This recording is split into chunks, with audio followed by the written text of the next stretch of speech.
When I look back on some of the stuff that I've done in my life, especially throughout all those years of drinking, when you're hiding from yourself in that way, when you're sort of trying to disappear from yourself, from your living, from your problems or whatever it is with alcohol, a lot of the time you don't see what's happening because of you're in the middle of something. It's like you can't see the forest because you're in the middle of it, that kind of thing.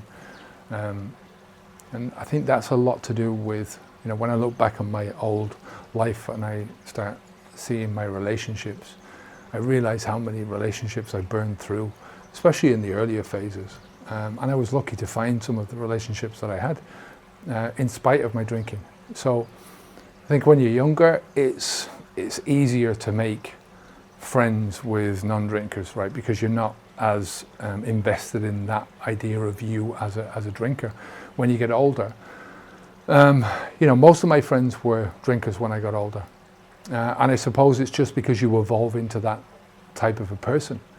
For me, looking back, it was, I was rarely a bad drunk. I was always a pretty likable drunk. If anything, I'd go quiet and I'd go into myself, or I'd get chatty and, I'd be just talking shite.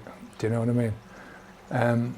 But looking back now at the person I was, from the perspective of if I was, if I'm seeing it from another side now. So, I don't want to get involved with drinkers because I understand exactly what it is.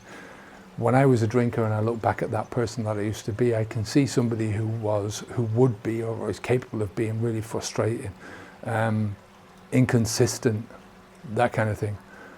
I was notorious for boozing. Everyone that knew me knew that I was a drinker. And if you invited me out to go on a pub crawl, I'd be out there and there'd be no problem.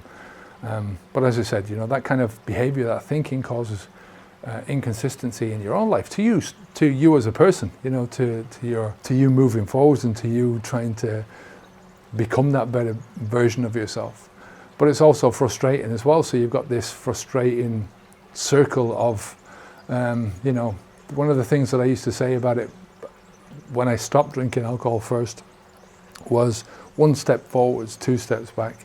And that seemed to be the theme of myself, of my life as a drinker, and the amount of things that I sort of, we did a video about luck and how much luck is involved in life and decisions and where you go to and, what you do in life. But it's, I think as a drinker, you're your own worst enemy. So, and it's one of the reasons why I don't want to get involved in with anyone who's a drinker, because like attracts like at the end of the day. When you can't move forwards with yourself, you're going to sort of drag everyone else down. So and I'm generalizing here. There's instances where I made improvements in my life. There's instances where I had good friends who were not as heavy drinking as me, who didn't participate in the alcohol with me. I have family members who are the same way, right? So, it is a generalization. I think life is about yourself. You have to look after yourself first, because if you're not the person you want to be, then you're not going to be that good person for other people. But, it's one of those things about life where it's also about the relationships that you have, and if you're on your own, you're going to be a pretty sad individual, I think the same thing could be said if you're only with drinkers, you're going to be a sad individual as well. So, when I was drinking, a lot of the stuff used to be about boring conversations, The amount of times I can remember talking about the Guinness. Jesus Christ, sure, the Guinness is grand down the road there, the Guinness is crap here. They don't serve good glasses of Guinness here, there's that kind of horrible, stupid conversation, conversation about the same topics over and over again, about the same things that were happening in work. You weren't progressing in life, about the same people, either other drinkers or other people in the bar staff, whatever, it was always the same conversations. And when you think about it, alcohol is hard on the brain. It's hard on your brain cells. It dumbs you down, it dumbs you down in the moment when you're drinking, but it also dumbs you down over time. The more you drink, the dumber you're going to get. It reduces your mental capacity. So it's why people don't get bored with those same stupid conversations. But you'll find that once people stop, it's a common theme in the first weeks and months is people are bored. You know, they would be totally bored with the same conversations. They're bored with doing the same things that they would do because, you know, when you're anesthetized with a drug, you know, you're not in reality, so you're not seeing that same thing. So, and then when you stop drinking alcohol, there's the difficulty of finding new friends because, you know, you've got to push yourself outside of your comfort zone in order to do that.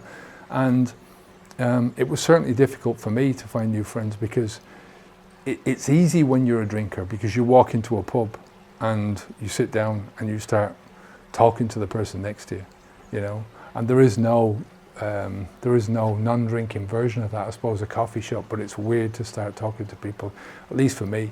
So you have to find other ways of doing this. I think the older that I've got, the more I value close bonds with me, so the friends that I have, the true friends that I have, the true family that I have. So yeah, that's my take on friendships, or burning through friendships, if you like.